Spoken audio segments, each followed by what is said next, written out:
Après avoir subi la pire défaite de leur histoire, On a eu beaucoup de difficultés à rejoindre le vote francophone, le vote en région. pour ramener les électeurs, il faut, comme Robert Bourassa, rejeter le multiculturalisme canadien. Quoi qu'on dise et quoi qu'on fasse. Robert Bourassa considérait que le multiculturalisme n'était pas adapté à la réalité du Québec parce qu'on est une nation qui, bien qu'elle soit majoritaire au Québec, c'est une nation qui est minoritaire dans un océan anglophone. Ils prennent aussi leur distance de Justin Trudeau.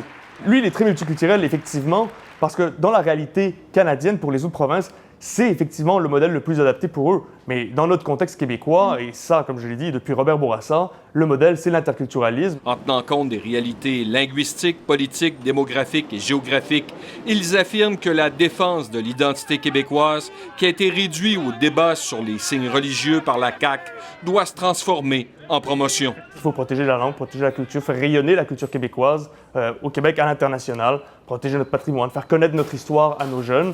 Stéphane Strill s'interroge. Et pourquoi on n'a pas encore de loi? La commission jeunesse veut que ses membres exigent que le Parti libéral adopte une loi sur l'interculturalisme une fois de retour au pouvoir. Alors, l'interculturalisme, c'est de reconnaître la présence d'un groupe majoritaire qui est la communauté francophone au Québec. C'est d'affirmer que la langue commune, c'est le français et que l'intégration des immigrants doit passer par l'apprentissage de cette langue et c'est miser sur les échanges interculturels. Une loi qui mettra aussi en valeur l'environnement. Parce que l'environnement fait partie de l'identité québécoise. Se disant zen avec cette approche, le président de la commission jeunesse estime que le futur chef doit se reconnecter avec la majorité francophone. Il faut qu'on soit, en tant que parti politique, capable de dire concrètement le débat identitaire, il n'est pas terminé, il se poursuit.